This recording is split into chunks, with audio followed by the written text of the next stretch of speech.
Good morning. Morning. It's nice to be home, but boy, what a cool trip. I bet. We bought the recording. You did. Have only gotten a little ways through it so far. It's just so amazing. I sure wish we could have been there. You know what? I feel like this one was really similar in energy to the first one. Yeah. Did you catch that? Yes. I mean, the second one was great, but like there was just something extra about this one that was really cool. Yeah. It started off with a couple of our most favorite people ever. Yeah. You and Kat. You know. Okay. Yeah, so very good. Denise, you can listen to anything that you want.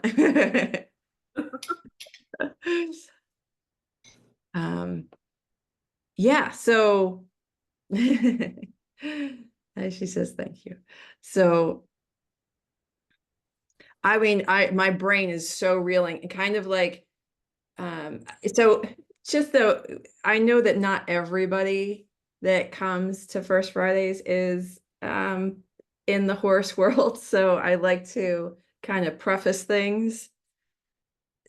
Basically, a man that we all know and love named Warwick Schuller started working with horses from a much more relationship-based perspective, and all based on communication as opposed to maybe dominance or pressure based.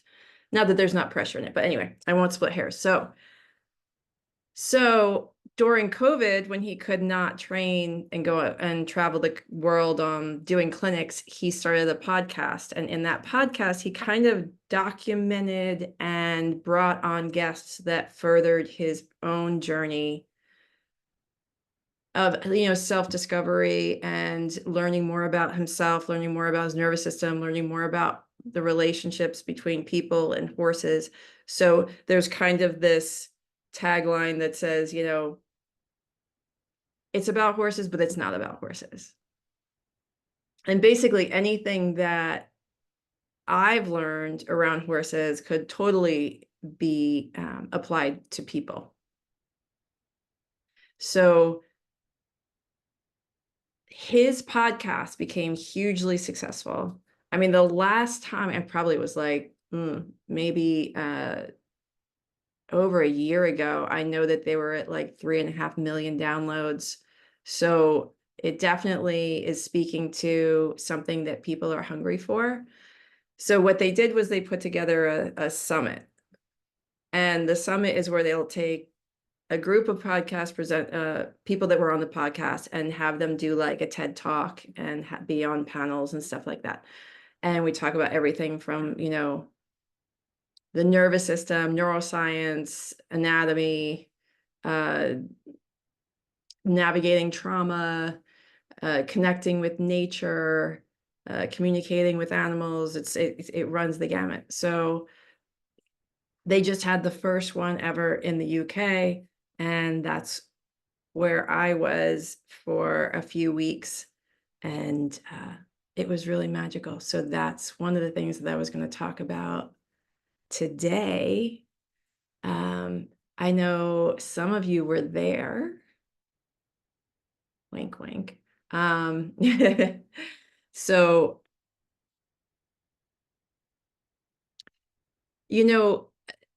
I learned a lot too that I really expected things to be different. In other words, so when I wrote what I was going to talk about, it was very vulnerable and personal to me. And so much so that every time I worked on what I was going to talk about, I had to take a nap. Like it just took me down emotionally. But what was surprising was that doing it over and over again, and really actually this time allowing myself to practice more and put a bit more into it.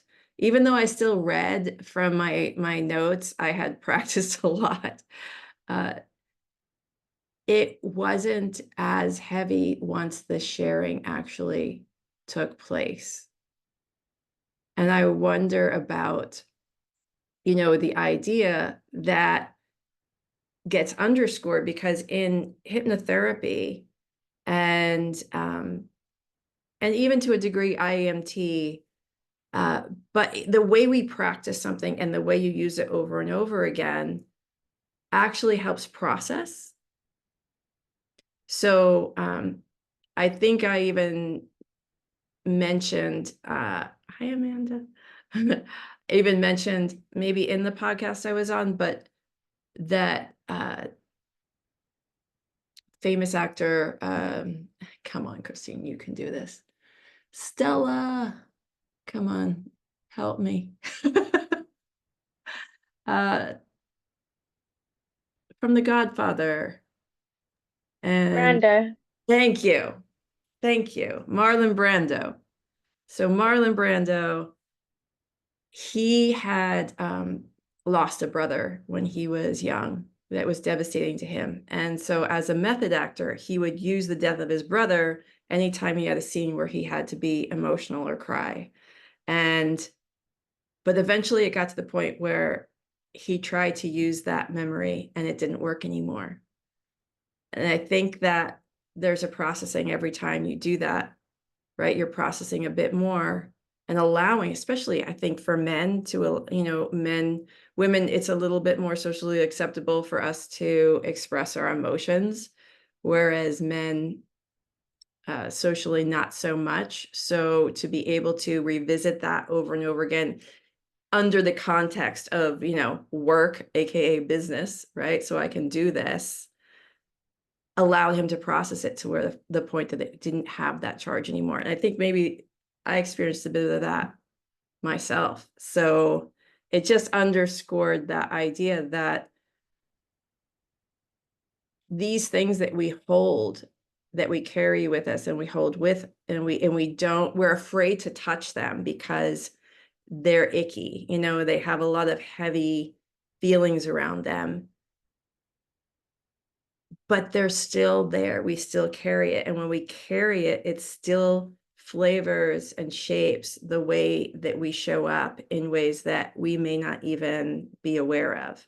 So it's not something that's, you would go, yay, this weekend I'm going to do, I'm going to feel all these feelings, but there is a real positive aspect to allowing ourselves to explore that.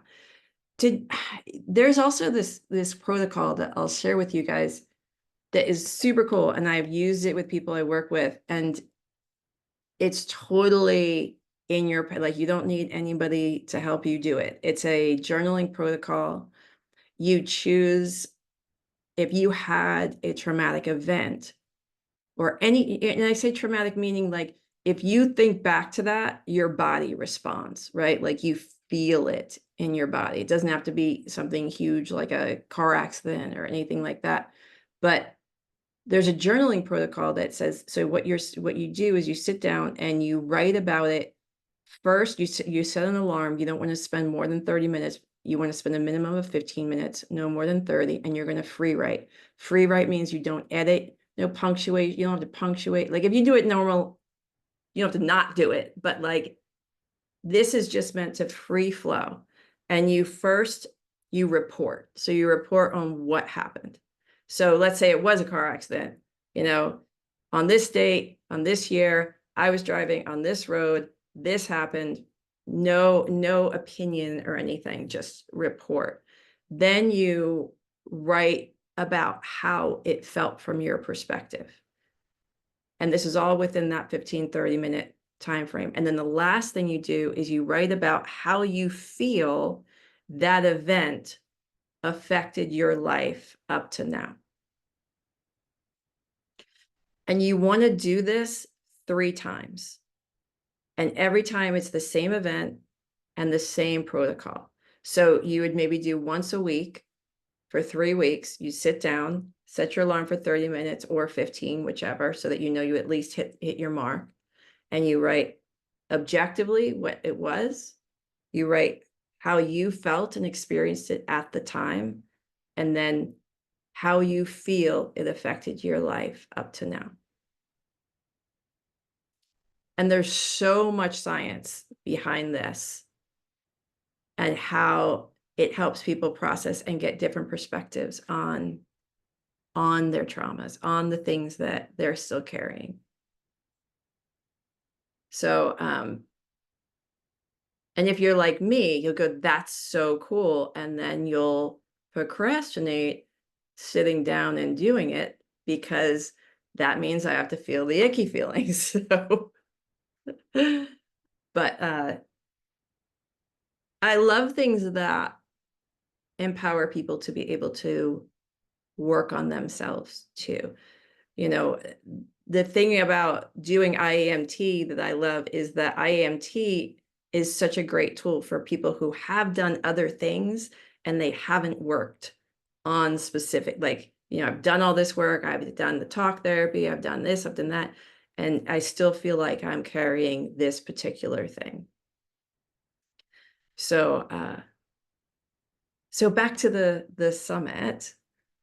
Does anybody have any questions about anything? Because I don't know if you guys were able, if everyone, I know some of you were there, some of you watched it, or watched some of it, I should say. We had people like Chantal Pratt, who is a neuroscientist. We had people like Rupert Isaacson, who does a lot of work. He did the Horseboy documentary and has the Horseboy program for autistic kids and horses. We had Will Rogers, who's amazing in what he does. And it's so funny because his talk was so much like mine in a way, like he and I just like connected right away. Yeah, so let me just put it this way. If anybody has any questions at any time, you can just put your hand up or anything, and I will, yes, you and Amanda. Okay, I have a question for you. So I remember you said last summit you had done some, and maybe I don't know if you talked about this. I was late. I'm so sorry. You had done the IAMT to address being on stage, and how did this time getting up there differ? And how did your thoughts about yourself and your speech feel after you did it? Like, how did it differ? I think that doing the IAMT around being on stage took away the panic feeling of just being on stage would have, you know, like that. It's a very, like, it seems easy from the crowd. Like when you sit there and watch someone and you have, and especially if you like the people on stage, you're like, yeah, great, get up there, you know, like, but the view from the stage looking out is like, you know, can can be really intimidating. So I think that doing the IAMT really helped with that. It was the subject matter this time that added a different level, but thankfully not having that original fear of being up there, I think allowed me to settle into it a bit more. And afterwards, you know, here's what I'll tell you guys, like, honestly, it's funny because you can know something intellectually and you can think you're doing it until you actually do it. And then you're like, oh, okay, this was that thing. And for me, it was the whole thing about vulnerability. And last year, I mean, the first year that the summit happened, I was asked to speak, but it was like with 24 hours notice. So I didn't have a lot of, you know, pressure in the sense of like, what did you spend 8 months on? You know, it was just kind of, it was more about helping people integrate what happened that weekend. The last year, I focused on, I wanted to give people something, you know, I wanted to give people something that they could take with them. And the thoughts in my mind was I didn't want it to be about me. I wanted it to be about something that was useful. And play, I made it on play and like finding ourselves and our true selves and our creativity and everything through play, and what we want our life purpose comes from that aspect. And I realized that while that was a piece of it, there wasn't a lot of vulnerability in what I talked about last year. And I had to really wrestle with that piece. And I'm sure that, you know, if I'm wrestling with it, other people wrestle, and I know this because I talk to other presenters too. You know, the thing that I love most, honestly, is hearing people's stories. Like I love the meat of what they're trying to get, but I want to hear it through a story. I want to hear it through perspective. I like to hear, you know, how someone arrived where they're at, or, you know, what struggles did you have? Like, how can I see myself reflected in your story so that I can apply your story to my life? And I decided this time I was going to be more vulnerable. I had a lot of support, a lot of people that were cheering me on. But it really does bring up those little gremlins in your mind of like, that go, well, you're just going to talk all about yourself. Like, you know, it's all about you. Do you think people care? You know, and you can see those gremlins, but it is a process of going, yes, and yes, I hear you. I know you're afraid. I know there's parts of me that are afraid to expose myself this way, but I can look at it through the lens of also like, I love hearing people's stories, and I love any story of overcoming odds that are stacked against you. So I have a similar story. I'm going to share it. And if, you know, and it's not going to be for everyone, but hopefully people will take away from that the idea that, look, whatever those gremlins are telling me about why I can't do X or why I can't do Y or why it would never work, that they can go, oh, wow, that might even be more than I'm looking at. So maybe the things that are holding me back aren't real in the way I think that they are. And that was really my hope from sharing it, that story, was that some aspect might click. You know, I worked in residential treatment. So, you know, I know that I don't look like a typical ex-con, you know, like I don't look like someone who has been, you know, done some hard time, but I didn't really. Like I was in county jails and stuff while I awaited my trial. And if you don't know what I'm talking about, it is the subject of what I discussed was, might be like, wait, what? Was when I was young, I was involved with an older man and ended up in a lot of trouble. And it was the story of how I, you know, dealt with that and kind of had to rebuild a life, or build a life. I didn't even have one really before that, at a deficit with 2 small children and a very big record. So I think that telling oh, sorry, my brain just, like, I'm still a little jet lagged, so bear with me. So when I worked in residential treatment, you know, I'd get these guys that would come in and they'd be like, you know, it's my second or third DUI. I'm facing real time. I might, you know, I'm facing 6 months, and they'd look at me and be like, you know, you don't understand.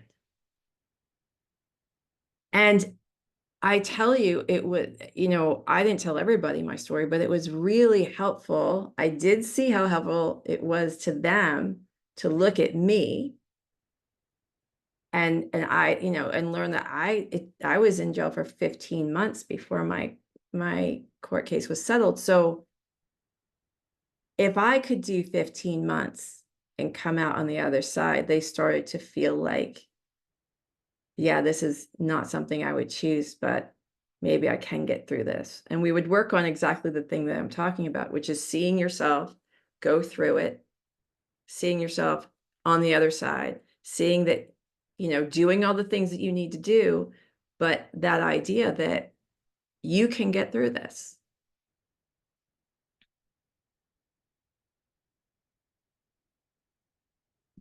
Yes, Lucy.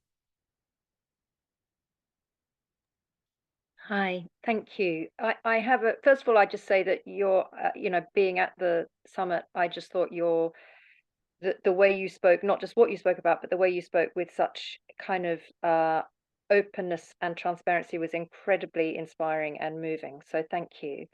I've kind of got an observation wrapped in a question, or the other way around, about vulnerability. And I work a lot with actors, and we talk a lot about vulnerability being an actor's greatest strength. And I think my question is around how we live within our vulnerability. I thought at the summit, I thought one of the things that really charged the energy was that there were so many people willing to be vulnerable in a shared space amongst people they didn't know. Mhm. And that's incredibly powerful and moving and liberating and all those things. But it can come at a cost. And so how do we allow ourselves to be vulnerable in a world that can sometimes feel really bruising of our vulnerability? And how do we look after ourselves at the same time as allowing the integrity of our vulnerability to maybe lead or help guide our actions and our choices? Okay. I addressed the first question. And then if I forget the second one, I'm going to come back to you. For me personally, it was important. I like to go down the worst case scenario in a way to free myself from it, not in a way to, you know, fester on it or worry about it. But so I had to think about what's the worst thing that someone could think about me or say about me when I share this. And coming up with that, you know, look, there were drugs involved, right? It's someone who lost someone to drugs could very well see me as as some kind of monster, could be very angry at me for that time in my life. There could be a ton of different things, projections, anything. And I had to sit and go, okay, so what could people feel about this? Like, what would the negative side be? And am I okay with other people having their experience around my experience and not feeling like I need to over explain, or can I be okay with that? Right. And I did get to that point. So I think holding space that not everyone is going to be clapping, right? Because we all are experiencing life through our own lens. So I'm not going to be everything for everyone. But the hope is that there will be, and as an actor, there will be people that do get it. Think about, like, I love what Elizabeth Gilbert talks about, because she says that after she wrote Eat, Pray, Love, she would do these, you know, events like book signings and stuff, and people would come up to her and say things like, your book saved my life. That part where you went and got a restraining order against your ex and you moved out and you did all these things, you know, that gave me the confidence to leave an abusive relationship. And she said that she'd be sitting there and like, that wasn't in the book. It never happened. But she would say that it is absolutely the reader's interpretation that is their gift. Like, it is not up to her to tell people what to think or what not to think or what to pull out of it. It's none of her business. She's like, I write the book, I put it out. How people receive it is none of my business. Just like I get to have opinions and thoughts about things I read or what movies I see or what music I listen to, I have opinions. Everyone does. And thinking that you have to control the narrative of everything you do and say is, again, like one of the things I talked about, living in the mind and nervous system of other people instead of just being grounded and saying, this is me. And it's okay if people have a negative opinion, because that's just how life works. It's almost a child's view to think that you wouldn't have people that didn't like you. So if you can normalize that, then you're not held captive by it. And there's all the beauty and all the magic is in being vulnerable. It's just all there. And having a vulnerability hangover afterwards, you know, like feeling drained, that also needs to be normalized, because it's being like, you know, there's a bravery to this. Like, there's a huge bravery to being an actor, to standing up there and you're not even saying your own words, you know, you're playing a role, trying to play that role in a way that's authentic. And then also having to bring yourself into it. So I think if we normalize that, that is a lot, that takes a lot of courage, and that may be tiresome for a while, like, that's okay. Was there more to it that? No, thank you. No, I think I guess it's the question away from the from the acted position to living with one's own vulnerability and having the mechanisms to look after that. But I think you've talked about that. Thank you. Well, I think that the thing of that, a lot of times what makes an actor great is that their emotions are so accessible and so big, which can make what they do amazing, but make life in the day-to-day harder. And there is a negative, there is a culture, let's say, in society that says if you are successful, then you are up to be picked apart. And, you know, that is the price you pay for being in the public eye in any way, shape, or form. And then I don't bear any responsibility as a member of society to say things about you that are cruel, or to pick you apart, or to talk about someone in a way that I would probably never do face to face, but through social media, or through the written word, like I feel emboldened to project onto this. And that is a tricky thing for all of us. And I think with actors, it's even more so, because a lot of what you're told is that the perception that people have of you is really important. It's your cachet, right? So how do you not fall down in that rabbit hole of worrying and trying to cultivate and trying to control how people see you and keeping your own mental health? And holding it, but then being able to separate from it and not having it become you, not having how people perceive you be who you are. And having where I've worked with some household names, and it's not an easy thing to straddle, because everybody in your orbit is constantly focused on that. So being able to keep your sanity, I'm always so impressed by people who are able to do that. But that needs to be like the priority.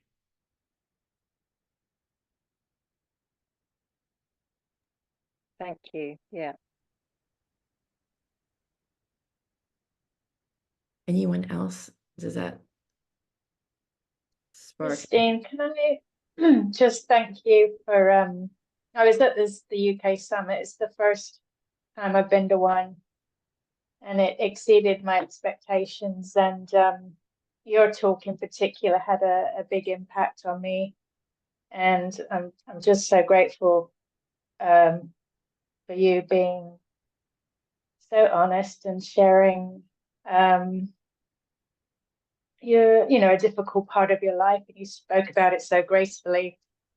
And it really resonated because I had a very similar start in my life.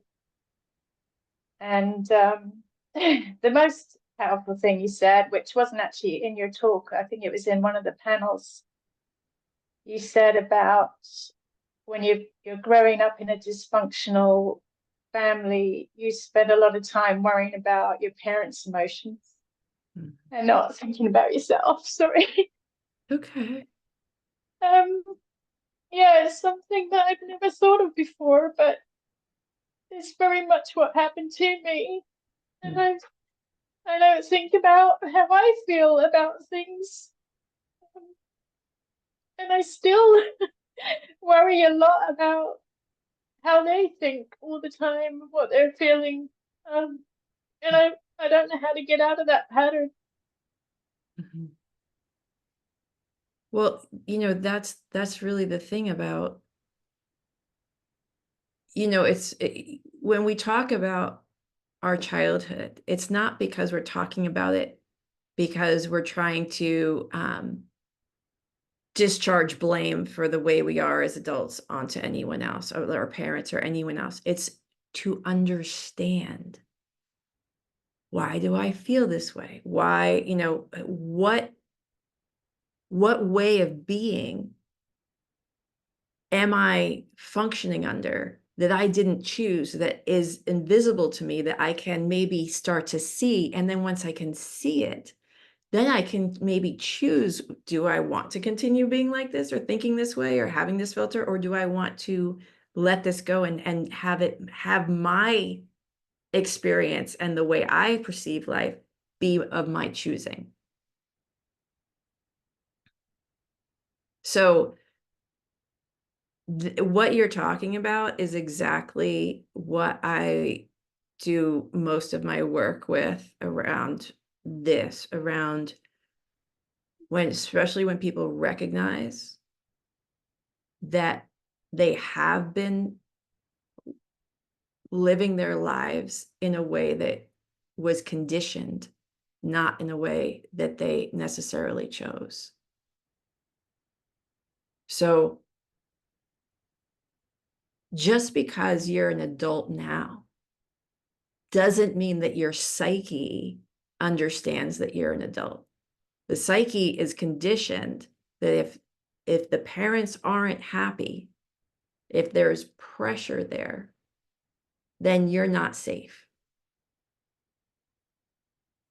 And I like to use the term pressure because that's actually how I experienced all of this. Like, if I could boil it down to like something very basic, it could be a look, It could be a comment, it could be even an energy that comes off of someone that maybe they're not happy with me, or and honestly, it doesn't even have to be about me. If they feel that way, I just assume it is me because it's been my job to stay safe by placating that person or those people. So they don't even have to deal with me directly for me to already have that pressure building up. Now I'm not going to be able to relax until their mood shifts, until whatever is bothering them is released. Then I can breathe. And that gets, it gets hardwired into our nervous system.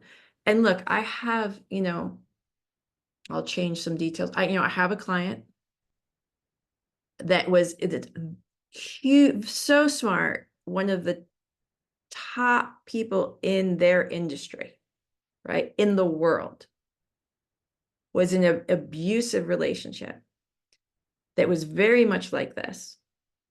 And what it took to get out of it, because some of these relationships are not safe. I'm not necessarily meaning with your parents, but especially there are romantic, sometimes with parents too. I worked with a lot of affluent people, and on the outside, people might think, oh man, I wish I was born into a family like that. I wish I didn't have to worry about working or money. And the control and manipulation that goes on from those that hold the money to those that are dependent on it is the most toxic. Like, I would not for millions of dollars would I want to be in that position. So, but this person scratched and clawed and got herself out of that situation. Almost divorced, house sold, and they're in therapy. And what started happening was their soon-to-be ex started pressuring them because the car they bought was a lemon. So they wanted this person to buy them another car. Now that's ridiculous, right? You're not even together anymore. Everything is being divided up in the divorce proceedings, right? But the pressure that kept going for months and months and months. And then finally, she bought him a car, or they bought him a car. And the therapist could not understand. And I think that this is the part that I think really motivates me to talk about a lot of this stuff, because there's so much that is not understood in therapy and in the mental health community around what happens to people's minds in these situations. The therapist could not understand, because she was like, you're not together. You're not under the same roof anymore. You're not together anymore. You didn't have to do this on any level. But I understood. I understood, because there's also the experience of the threat behind not complying. There are other ways that I can affect your life. I can make things really hard for you. And the fact that I'm constantly unhappy and have this anxiety that I'm pressuring on you, the relief when it's off, this is where this stuff continues. Even after on paper it looks like, oh, that's done and dusted, right? Like that was taken care of. We have to start working on being able to release the pressure off of ourselves without being responsible for the other person. Can we be okay with this other person or people being unhappy with us and not have to move to fix it? And that is huge. And that's what I love about, you know, being able to combine the IEMT, which takes away the charge of these past memories, with the hypnotherapy, which adds suggestions to the subconscious in the direction of where you want to go. The two of them releasing and bringing in the positive, bringing in what you want, is so powerful with things like this, because it's almost like we've been brainwashed, and we have to change the operating system. And look, your parents may be completely, they may know what they're doing, and they may be completely unaware about the effect that they have on you, because this type of thing gets passed down from generation to generation, and it gets normalized within families, right? So when your family, then maybe the family of your cousins and your aunts and uncles, and everyone is kind of running the same pattern. It's hard for you to differentiate between what is healthy and what is not. Like you can feel like this is wrong, but then if everyone is acting like this is how it is and you're wrong, then it can really mess with your own sense of self. And then, like we talked about, you don't develop a really good sense of self because you're so focused on the parents or the partners and how their nervous system is operating, that you don't get to really build a lot of self-confidence in your ability to make decisions, or your ability to like navigate social situations. And you're looking for all this outer validation to tell you whether you're okay, when nothing outer is ever going to make you feel the conviction that you're okay. It has to come from inside. And that means you have to be okay with not being okay.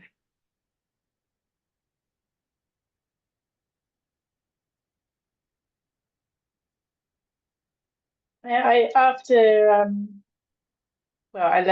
home at 16. I ended up with an older man who was abusive and had his kids, and didn't leave. It was after 6 years I had his children, and had put up with the abuse for a long time, and nobody could understand why. But looking back at it now, it was really just a continuation of what I'd had at home. You know, I was constantly having to look after his emotions. And I did find the strength to leave him once I'd had the kids, because I didn't want them to grow up with that environment. And so I was a single mum for my, my early adult years. And I had to get an injunction against him, and it was a very sad ending for him, actually. And I got away from it, but every relationship after it's repeating the same thing over and over, and I've just ended up not having any relationship. I'm just scared of having a relationship. Sure. Join the club. Because it always ends up with that same pattern. Right. So if you think about it as, I'm just going to add something here. If you think about it as a loop, you have a loop. So if your parents didn't, let's say they had no emotional intelligence, right? So you kept having these loops of like trying to connect with them, and they can't connect, and you want to repair that. So then you take that same loop into these other relationships, and no matter how different they look on the outside, you find that you're doing this, it's running the same pattern. So this person's not emotionally available really, or they're not emotionally intelligent. And then I'm trying to bring my feelings and things in and have that healing happen. And I'm not choosing that, but subconsciously that loop wants to get some type of closure to it. It wants to say, I married my mother twice. Like, it's just not even fun. Okay. So it was the person that, hi Jenny. It was the person that would, I saw the Is it your, potential. What do you say? is it because you're trying to heal from your Yes. mother's relationship that you keep meeting that person again? But not consciously. You're not doing it. I'm not doing it Yeah. consciously. Yeah, I don't yeah, want to yeah. marry my mother, like that's the last thing I want, Yeah, yeah. But no matter how different on the outside, the patterns would start, because the thing is that that's where you work on yourself. And I'm going to tell you something. The problem with isolation, the problem with going, I'm just not going to, is that you can only do so much work on yourself as a single person. And I'm not saying you like there's work you need to do, not in relationship. Absolutely. But you only get to know how far you've come by testing it out in relationship. And the more that you isolate and starve yourself, the more that that part of you is so needs and wants and just wants to swim in that loving, exciting, romantic swirl that comes with new relationship,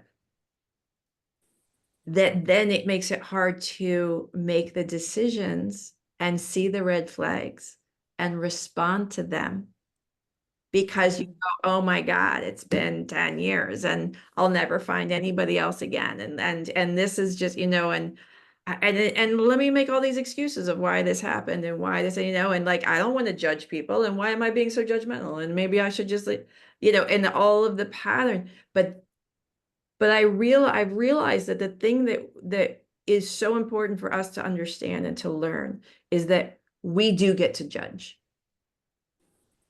And it doesn't mean that our judgment is correct.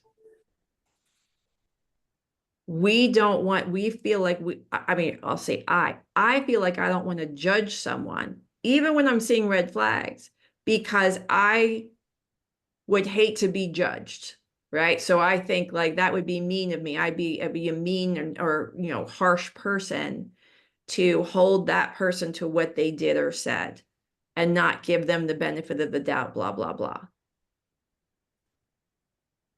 But I don't have to be right. I can only build up myself by relying on myself, though. Right? So if I feel like I have to be correct, then I'm never going to pull the trigger on anything, because there's always the chance that I'm wrong. There's always an explanation. Like, I know he was abused by his mother, so he's going to be a little touchy around this, or they just experienced a loss, so that's why they're snapping at me. Like, I have to be okay with maybe getting it wrong, because there's something so freeing about going, you know what, maybe they are a good person and maybe this was an off time, but I'm okay with getting it wrong in order for me to grow and heal in this. I can't hold the responsibility of all of that. I can only start to build up my own ability to rely on myself by starting to rely on myself and relying on what my perception and what my experiences are. And we tend to have a really high pain tolerance. We're very tolerant, super tolerant of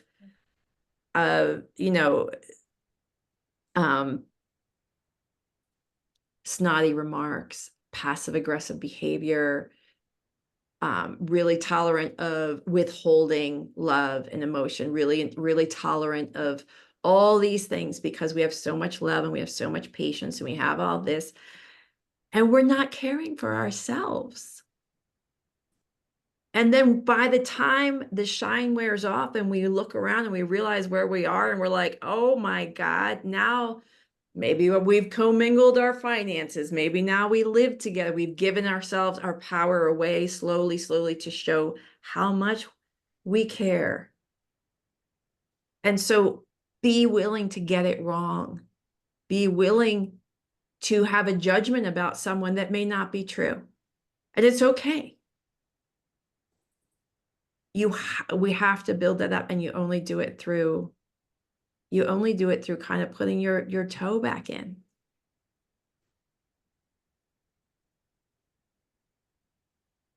Thank you. You, Yeah. you just said everything I need to hear. It's just amazing. Thank you. You're welcome. You're so welcome. Thank you for sharing, because everything that people share on here is everybody else will have some aspect that they can relate to about what you share. And it's helpful for all of us. Thank you. Bridget? Hello. Hi, honey. Hi. I just wanted to maybe hear your thoughts on the other side of it. Like in 2008, I was 42 years old and I finally kind of stood up and walked away from my mom, who was extremely toxic and just really abusive growing up. Yeah. And 2 years later, I walked away from a marriage that was the same way. Mhm. And at the time I realized it, but it was hard, really hard to go through. The only people I had in my life were not really supportive of these things that looked like they were so healthy for me to do. And then I realized now that a lot of them were in some pretty toxic relationships too. And what I was doing scared the shit out of them. Like they, I even still have a friend who has an extremely toxic mother, literally just moved into my friend's house. And I'm just like, what do you mean she just moved in? Like, those things. And at the time, like I had people who were really angry at me for doing these things that felt like self-care and that I had to do, or I was not going to make it. Like I was not going to make it through. Mhm. And so it was really hard to have a support system amongst people that are so also designed to be just living that way and accepting that because it's my mom, I should be doing this, or because it's my child or my husband or whatever we want to label somebody, I should be doing this, or I should be making these exceptions for them when they're having their lowest moments. And yet I never felt like it was happening the other way. Like I never felt anyone was saying to her, but that's your daughter. Why would you do that to her? And that's actually when the light, the switch went for me and I left. But it was really difficult to have other people in my life, like, saying to me, how could you leave? What are you going to do? You're going to be homeless. How could you walk away from the fancy house or the big cars or your mother, who it is hard. It is hard to not have that person to pick up the phone and call and talk to. So I just wondered if you can address what it's like when you may not have that support system to do that, and also how you can support someone who you might think, would be doing what Mhm. looks like crazy. I mean, people thought I was crazy from walking away from the relationship I had at the time. And it just I felt so alone, but I did it. Like I knew I had to do it. Mhm. I think that this is such a great question, because part of the thing that happens in families where there is addiction or, mental health issues like pathological parents, I've noticed that the children tend to fall into one of two camps in general. Either they give themselves up and they assimilate and become aligned with the parent or parents and become their protector and their kind of like the person who is their bullhorn almost, the enforcer in a way. And there's the ones that rebel. And the rebellion may only be internal. It may not be external, but there is a part of them that says, no, this is wrong. This isn't right. You know, may not be able to physically leave, or I may not be able to protect myself, but I am not okay with this. And one day, you know, I'm going to be out of here, or one day. So it can be very confusing when that happens, because siblings will try to convince other siblings that they're practicing, you know, self-care by not being around the abuse is wrong, is selfish. You're so selfish, right? And it makes it even more difficult to have the clarity and the confidence in yourself. So when you're talking about like having a relationship, you were in a romantic relationship that on paper everyone thought was perfect, but like many, what is on paper is not what happens behind closed doors. And I think that what you did was defining for you. You know, I think that you know, when we grow up on like the happy endings in movies and stuff, you know, every courageous act does not have a public happy ending. The happy ending is internal. It's the freedom that you have from not being in that toxic situation. It's the freedom that you have to wake up in the morning and maintain your good mood without having it affected by those that are under your roof. It's being able to be in your own nervous system, in your own mind, in your own life. And so this is the part where I feel like it's part of our journey. You know, when you journey out of this, it's not easy, but what you get is priceless, because you are in a very big way fighting for your life.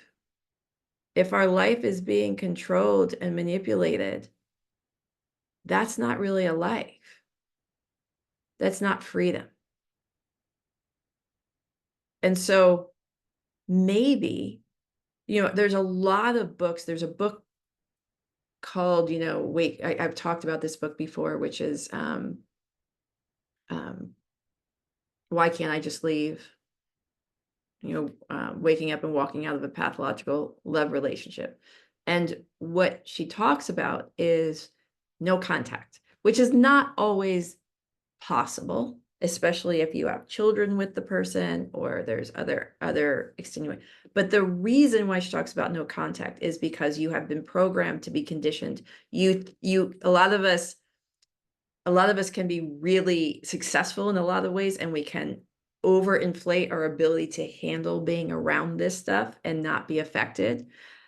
But there is this program that exists within us. So if we are around it, we're not as strong and able to withstand being around and not being affected as we think we are.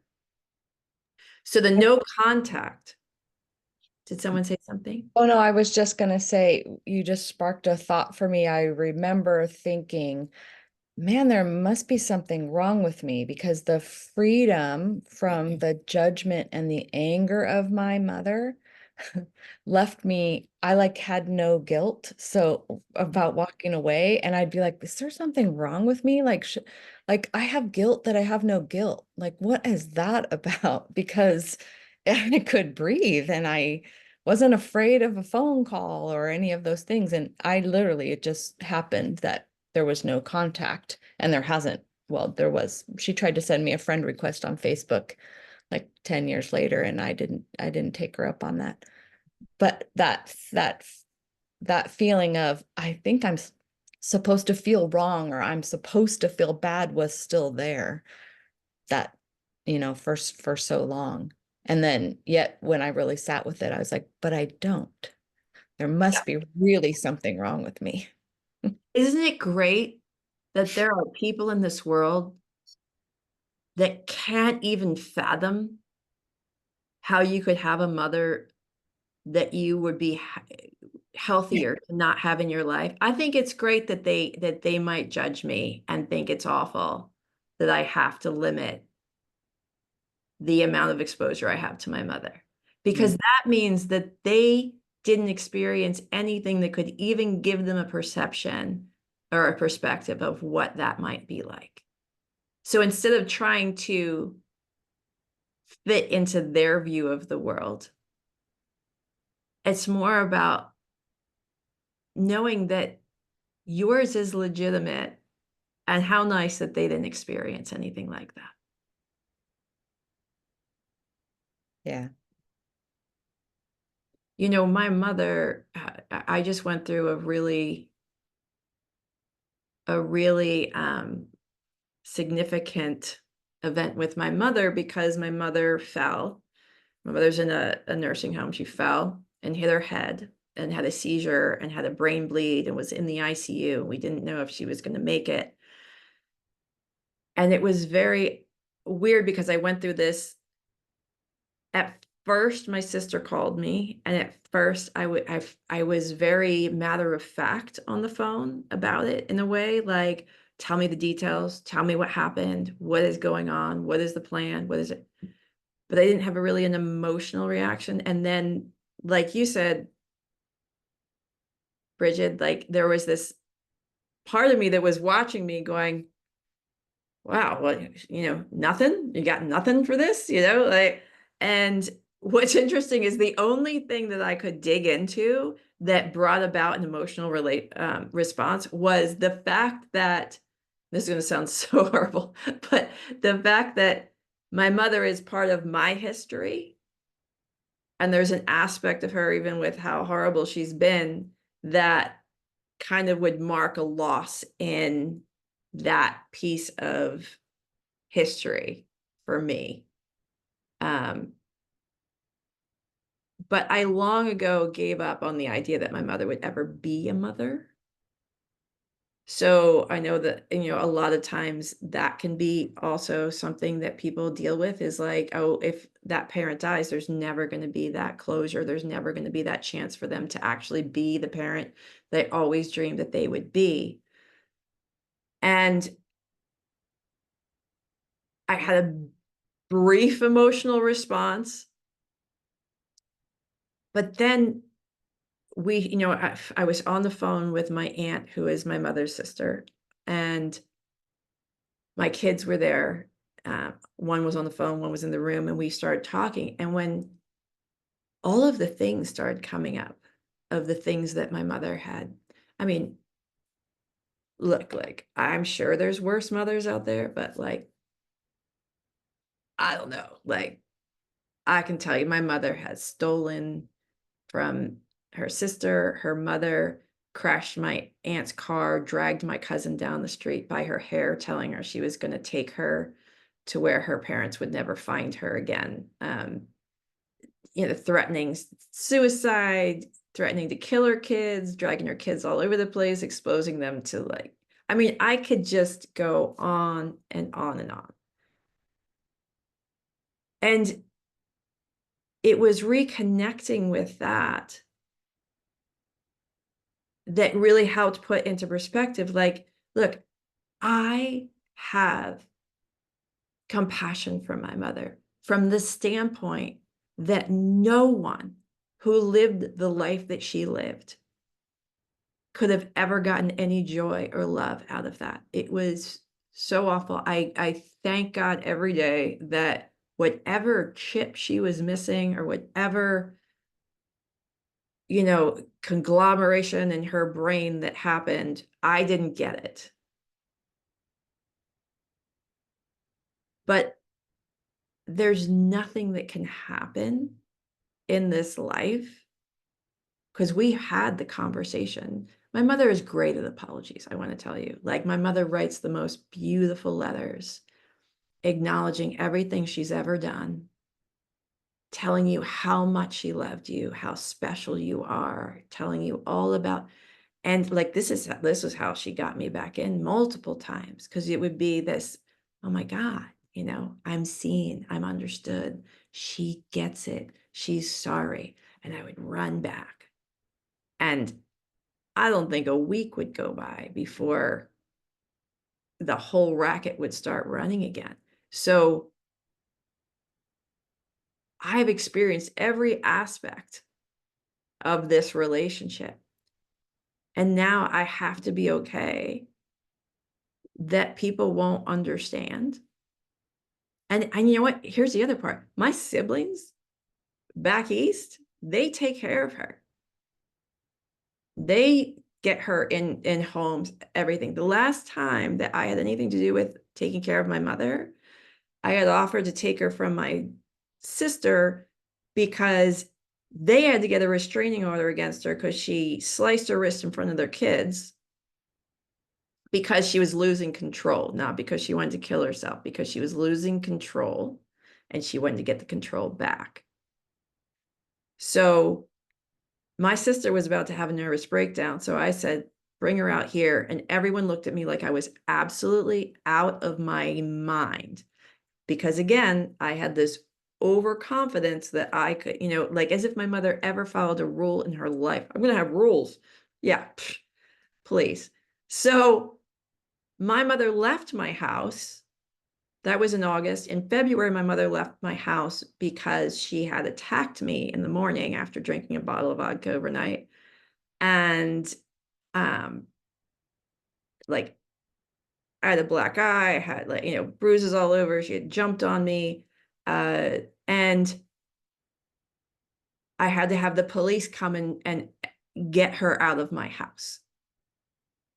And at that point, whatever she did or didn't do, I had washed my hands of. I had tried everything multiple times bringing her in. She's got me evicted from places it was done. So I bring this up because we talk about siblings and siblings trying to get you in line, right? Now, my siblings do not. And I am grateful to them for that. But at the same time, it would not work because I have decided that I can't touch that. I can't. I've done it my whole adult life, and it's only brought pain and misery to me and my family. My mother will have to live with the consequences of her actions. I cannot keep chasing her to try and put that mattress below her so she doesn't die or whatever. But my siblings do. And I don't know, maybe they have resentment about that. They've never said anything, but if they did, I'm okay with that. I'm okay with their experience being different. I am 16 years older than my sister and 18 years older than my brother. I had almost 20 more years of dealing with her than they had. And how they choose to deal with her is absolutely their business.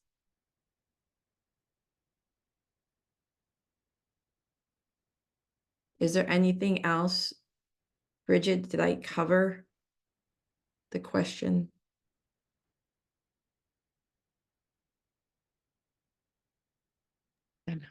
No, I think it's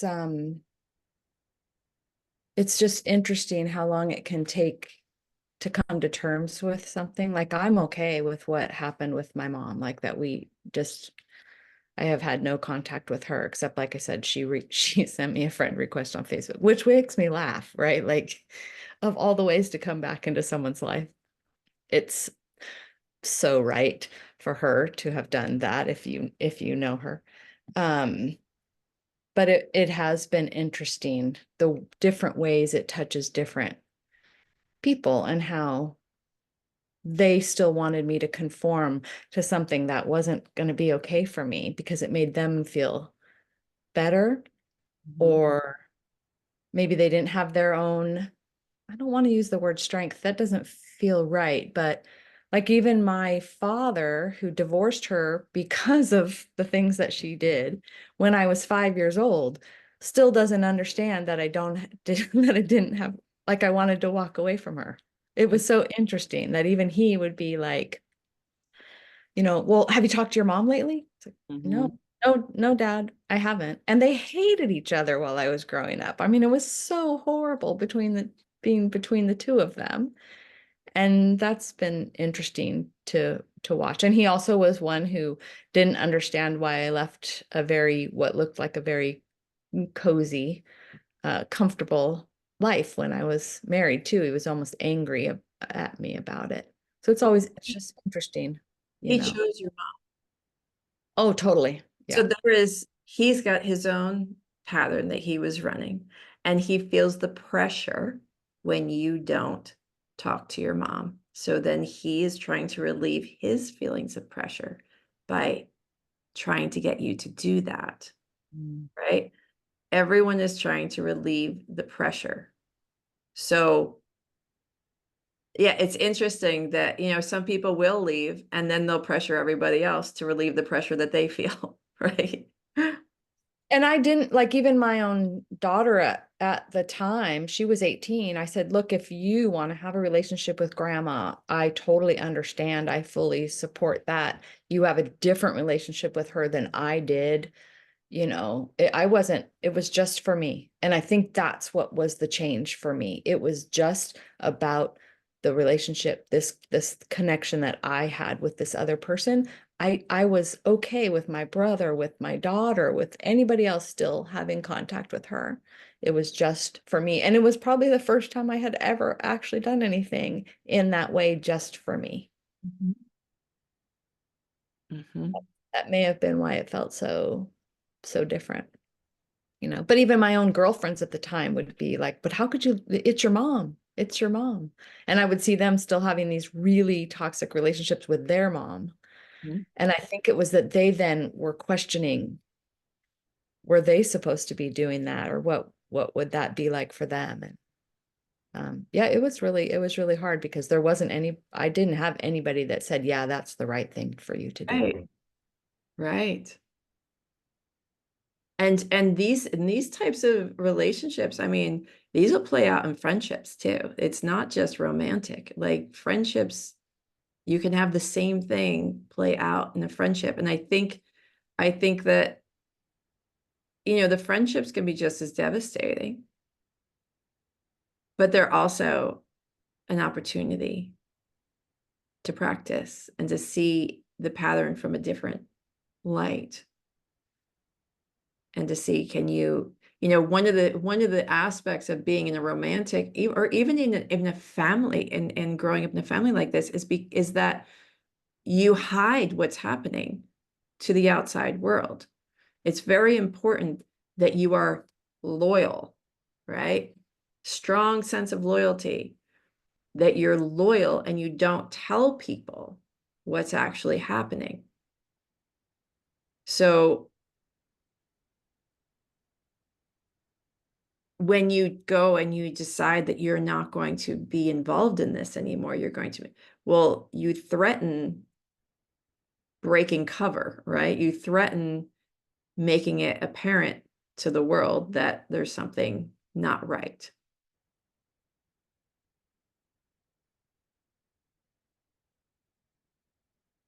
So, Holly, did you have something you wanted to add or ask or share? I wanted to, I just love how you, Christine, answer questions, right? And I mean, my mind's going 1,000 different directions. But anyways, as far as resentments for, really Bridget and yourself, when you have these situations, was there a process that you went through to reconcile resentments? Like for me, I did AA, I did the 12 steps, I did the 4-step. And every resentment, when it came to what my part in it, somehow was always, I created it. Okay. Well, you can't create dysfunction in your family, and you can't get away from it when you're little either. So I'm just curious, and I apologize if you'd already spoken to that. I was driving a little distracted, but anyways, didn't know if you guys had a thought on that. So when I think about resentment, I think about that. Was it? I think it's a Buddhist saying where it says, anger is like, or hate is like swallowing poison and waiting for the other person to die. Our resentment doesn't affect the other person one bit, but it affects us in a very big way. And it's at the core of it, it is an inability to accept what is. If you had a traumatic childhood, what resentment gives us is a feeling that it's still happening. And if it's still happening, then maybe it could change. Maybe it, it's kind of like holding anger at things can make it still feel like that thing is alive, that there's energy in it and that it can change. And so resentments, it's kind of like you got to a place and you're still stuck there.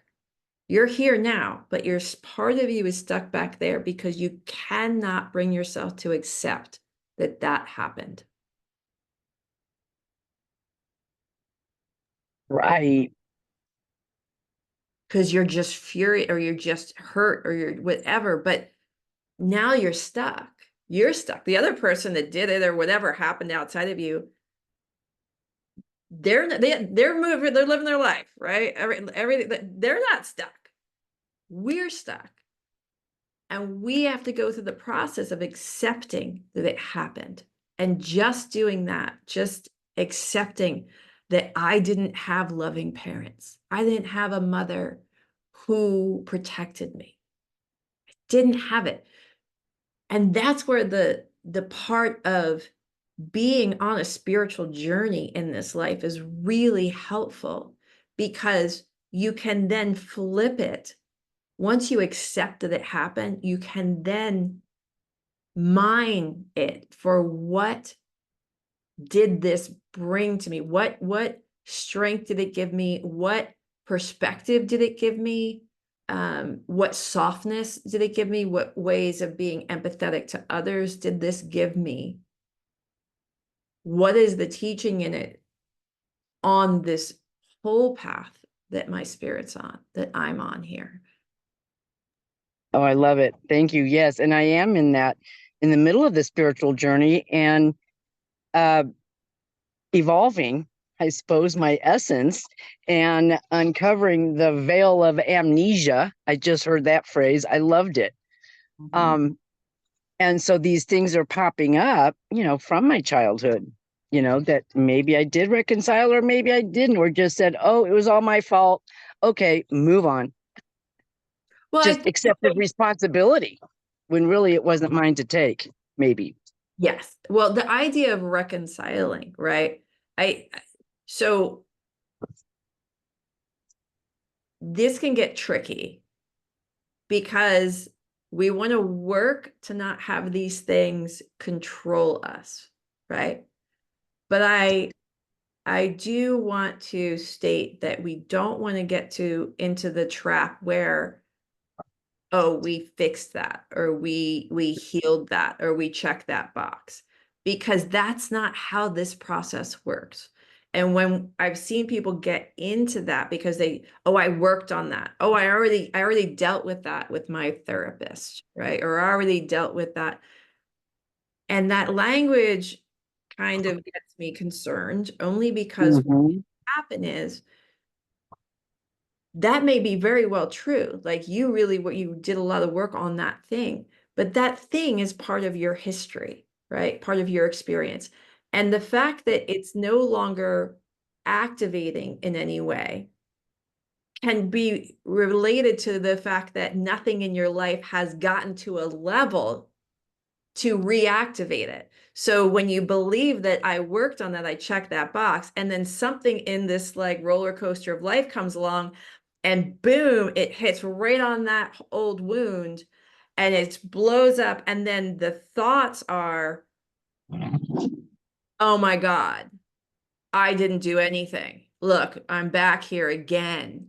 I thought I fixed this. I thought I worked on this. And that's just not how this works. You only can work on something as it comes to Happen. what way it comes, right? It's a practice like yoga, like meditation. All of this stuff is a practice. It is not a place where you get to and you get to check the box and done. Thank you. You're welcome. Amanda, you just went through something like this, huh? Yeah, you like that hit the nail on the head. I totally went through an experience like this throughout this summer, and it was like I thought I had I thought I was good. And then when something triggered me, because the thing that triggered me was a relapse in a family member, and I hadn't physically experienced that for 15, 17 years. So although I did all this work for years, thought I was good. Like when you were saying, like, you think you can handle it. And then it was like every lens of my 16-year-old child got thrown on. And I was like, whoa. Like I was aware of what was happening, but I was like, I am not in control of the feelings and the emotions and the lenses that are on my face. And like it was different because I had tools and I had support system, but it was absolutely like you can't navigate it till you like have to navigate it. And I was like, holy shit, this is hard. And this is like intense and scary. And like just the amount of, your body, your mind, your soul, everything has this like resiliency to keep going. And when it kicks into action to handle something the way it thinks it's supposed to handle it, but that's not the right way to handle it, and you have to like connect mind with body and soul to walk through it. Like it's crazy, and it just reminded me of that. Like you you know you could do all the work, but it doesn't change the reality of what you have grown up with or what you went through or your experiences. It's still part of you. And like fighting it would have been awful. Like loving and embracing it and walking through it was how I had to go through it. But yeah, that was great. And I loved your description of resentment being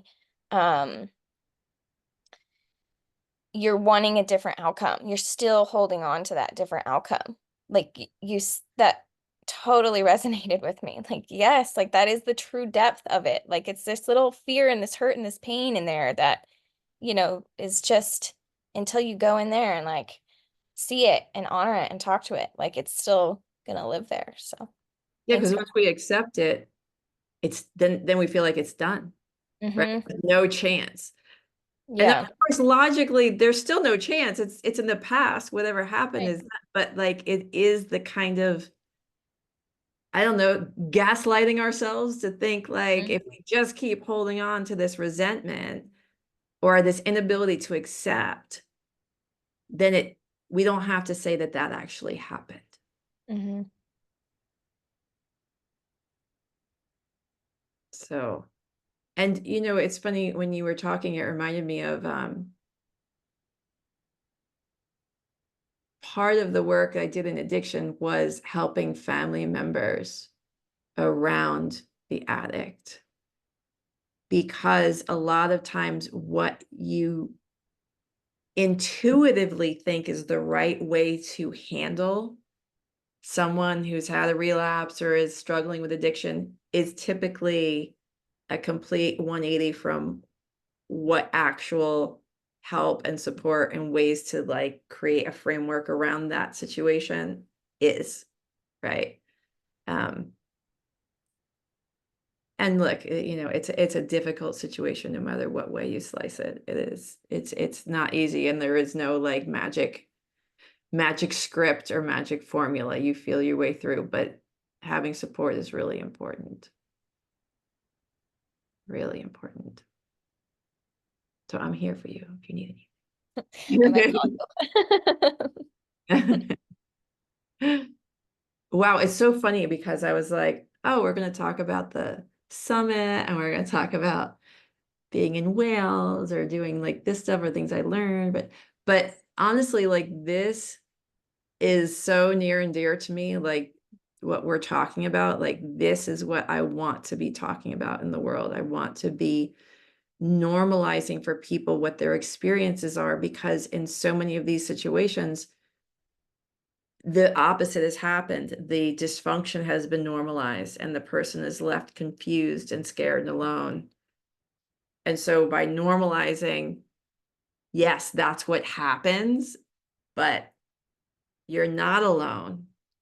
And there are thousands and thousands of people who have been in this position, that are in this position, and will be in this position. And if you become the one to break that pattern in your family, you know, you become the one to usher in this healthier, more clear way of being, then it might be a little lonelier in a way, like, but I don't even think that that's true, because a lot of these situations, you can't really be yourself, right? We're all playing roles in them to protect ourselves. We're all hyper aware of everything we do and say and how we're being. And, you know, if you were like me, like I always got in trouble for my face, you know, I didn't talk back, but like it would be, you better wipe that look off your face, because everything I was thinking about the person would be like all here, you know? Does anybody have anything else that they want to add?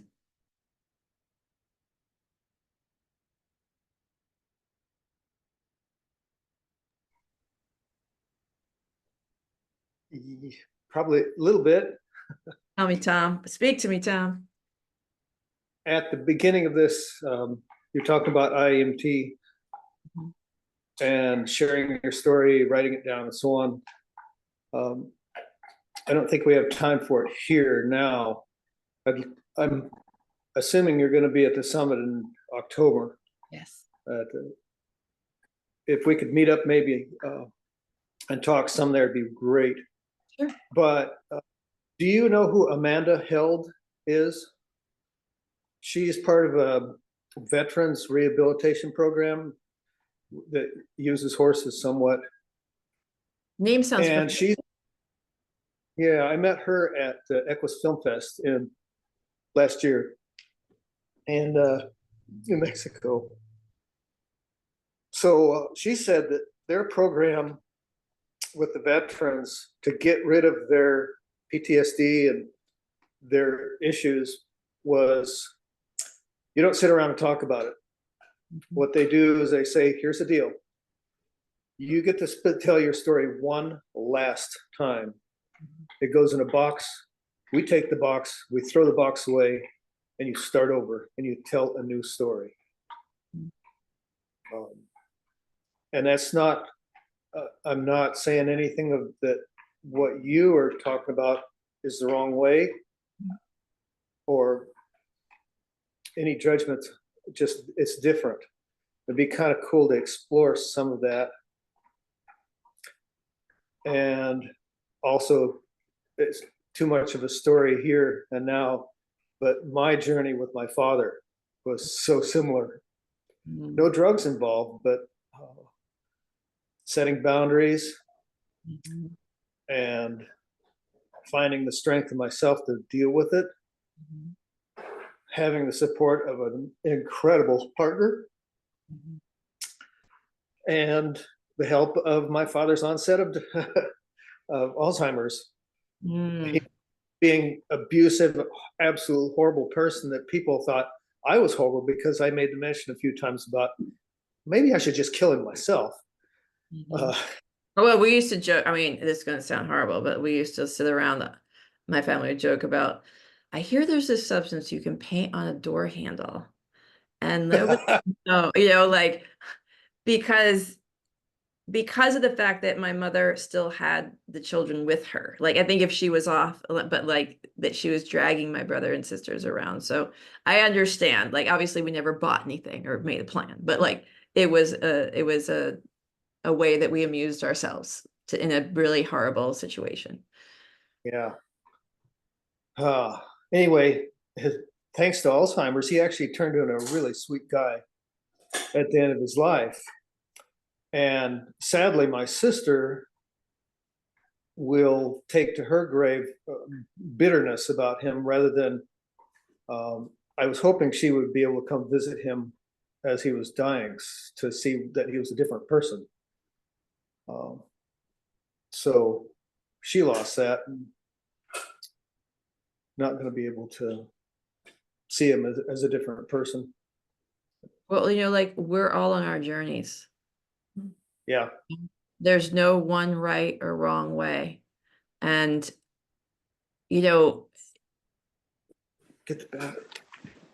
I think that maybe the experience, you're two different people and the way you experience things are different. So, yeah. And to just touch on your point about the talking about the story over and over again. And then, I agree with that. That's why the whole idea of IEMT is IEMT, you don't have to tell what the story is to work on it with IEMT. I don't need to know what the story is. I believe that the talk part of things can be very helpful to a degree, because unpacking can help someone get a little bit more perspective. They can start to see where the things were that affected them. They can start to understand what they were around or subjected to. But it has a shelf life. Like once you get that perspective, there's not a benefit to repeating it over and over again. And that's the thing I love about IEMT and hypnotherapy, because it is a way of moving it. We're not here to just talk about it. Some people want to tell what the story is before they work on it, and that's fine too, right? Because I don't want to ever shut anyone down and be like, I don't want to hear it. Like that could be part of their trauma. No one listens, right? So, but it always, like you said, it is about not living in that past. We're trying to free ourselves of that so that we can move forward and create the life we want. I personally, everybody's different. There's a thing called, like, you can do things in a way that's maternal or paternal. The idea of put in a box and you're never talking about it again, that's a very paternal style, because it's very definitive. You're doing this, you're not doing that. I would work from a standpoint of you're putting it in the box, and now you don't ever have to do it. You don't ever have to open it again if you don't want to, because it's in the past. So it would just be a little bit of a softer thing, so that it's just my style. Like I just not so definitive, because I don't know 100% what that person needs in their future. And I don't want to give them the impression that if they did have to talk about it for some reason, that they failed that exercise back then when they put it in the box and got rid of it, and now they have to pull it out again. So trying to like always have a little bit of wiggle room while doing the work. Yeah. So some balance. Yeah. One of the other cool things for me today is it gave me some more insight on what we call brainwashing cults. I worked for a stint for a while, a couple of years in exit counseling from cults, and understanding that the mentality of that, how people get involved in cults or abusive relationships. What all you all have been saying today has really helped. The same. They're finding out that it's the same. It's the same, that what happens in the mind, just like the client I told you bought the car for the ex, right? Because it's the same process they're finding in the brain. With a cult, like Tom, first you sell the picture of the utopian, like the beautiful place that we're going to create, the beautiful world we're going to create. And everyone gets all in. And then slowly, once you feel like a sense of belonging and a sense of like having purpose in your life and everything that just goes right to your core, now we're going to start introducing things that might go against your ethics just a little bit, might seem just a little off. And if you voice any trepidation about that, then we're going to question your loyalty. We're going to question your dedication to the vision, right? We're going to question, and you're going to feel like the odd man out because everyone else is drinking the Kool-Aid. So then you start moving. Our brains are way more pliable than we would like to believe. Believe me, it's when you start learning about the brain, it's terrifying to know how easily we can be manipulated. So yeah, and so it creates that. And then it gets to the point where, guess what? Once you've given up your moral compass and your sense of like honor and who you are to a degree, now it has to be for something. I can't have done all this. I can't have given myself away in this way and changed who I am for nothing. I can't just walk away at a loss. I got to stick with this and go further and further because it has to be for something.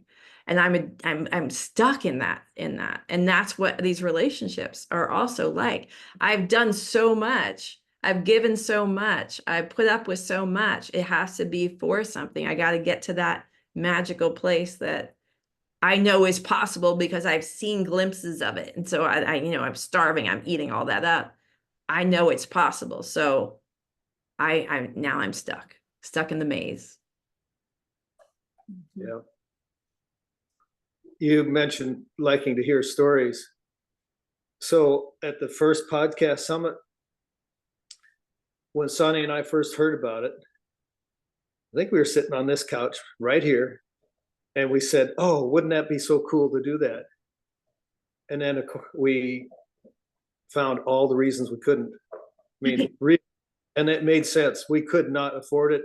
We had 3 new Mustangs here that were barely touchable for the most part, and just reason after reason after reason. And the day that the tickets were going to go on sale, we just looked at each other and said, screw it, let's do this. And we will find a way. And it is the best thing we've ever done. Here's the funny thing. Let me ask you. Do you think about that money now? No. And that's one of the things I tell people, and I found for myself long ago, is that, okay, this thing that you want to do or buy, I mean, it has to be within reason, but Of course.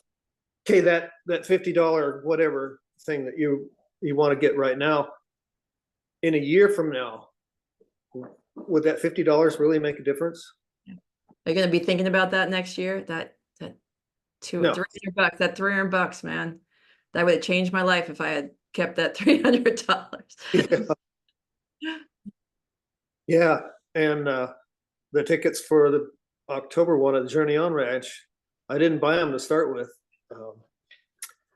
Kind of procrastinated on that, but we bought them. So once again, it's going to be difficult to get there this year because of our circumstances. Is it? Oh, wait, what if you started telling another story? Not one that's wrong, that doesn't acknowledge, but one that allows more space than that, right? What if you start telling the story that Sonia and I are so resilient, watch what we come up with of how we're going to get there. Watch what shows up. Watch what we create. Watch. We're more powerful than we give ourselves credit for, because look at all the stuff we did that if you had asked me if I could have done that, I would have been like, I can't do that. We can't do that. There's no way. And then we did it anyway. So can you allow it to be easy? Thank you, Christine. It's so much easier to hear other people tell you things like that than it is to hear your spouse tell you things like that. Right? Yeah. You can't say anything, Sonia. Hush. Right? Josh Nickel uses the exact same words. He says, what if? Yeah. You've been keep You're telling, going to create what you expect to see. yeah, what you're going to get on that horse and And you keep thinking, what if he bucks? What if I get thrown off? And Josh says, okay, what if the horse doesn't buck? What if the horse is a good horse? Yeah. What if going to the Journey on Podcast Summit really is a good thing? And easy. Yeah. And with ease. There are going to be some significant challenges, but we are going to do it. And maybe the solutions to those challenges will come easily. Like, we're not talking about magical thinking. When people start doing the magical thinking, I get like highs. Like, we're not talking about ignoring reality and just floating around in this like, oh, everything's great. We're talking about training our filter to look for what is right as opposed to over focus on what could be wrong. And even the wrong, questioning, is it wrong or is it just this is what is, and now I'm going to find a way around it. That hypervigilance comes from trauma. We have to see what's bad and what could go wrong so that I can prepare. But you already are prepared, Tom, because whatever happens, you will deal with it when it happens. So if you are driving and your vehicle breaks down, guess what? You'll deal with it when that happens because you have that skill. You know what to do when that happens. But driving and having this fear and anxiety that the vehicle is going to break down the whole time, you didn't enjoy it. You didn't let go. You didn't have flow in your life in that moment because you were busy looking for what could go wrong. So you were living the experience of things going wrong. The whole nervous system, the whole emotional experience, and then it never happens. But it might as well have because you lived it the whole way, right? And that's a practice too. It's going to come like you're not going to just turn that off. But if you become aware of it and you start to look and you start to train that lens, I did it. I did this practice when I was traveling. I traveled a lot. I took a lot of trains, I took a bus at one point. I took a lot of plane rides. It's really easy to have the third world problems of, we got to go through this again. And oh my gosh, people won't get out of my way. And it's so hot and I'm running for my, and how, oh God, that person's in my seat. And I don't know, like you can just be in that, but you could go, oh my gosh, like, look, I cannot believe I'm able to do all this. Everything is always happens so with ease for me. Look at the ease of this. Look at the ease. I'm looking for the ease. I'm looking for what's right. I'll tell you a quick story and then I have to run. But so I don't trust my brain. Okay. I just have to tell you, like, I have ADD, and because when I have a lot going on, things can go into my brain wrong. And I don't like catch it. So I was flying into New York City and landing in Newark International Airport. But when I was flying out of New York City, I was flying out of JFK Airport. So I'm in Lisbon, and in Europe, they're on the 24-hour clock, not the 12-hour like I'm used to. So every time I'm seeing a time, I have to do the math of what time that actually is for me. I get to the airport in Lisbon and I hang out in the lounge and I'm killing time in the lounge. And I'm like, okay, so I think my flight is at 6. I go to the monitors and it didn't have my flight. Then I see almost at exactly the same time, but 2 hours earlier is a flight to JFK that's at 4:05 instead of 6:05.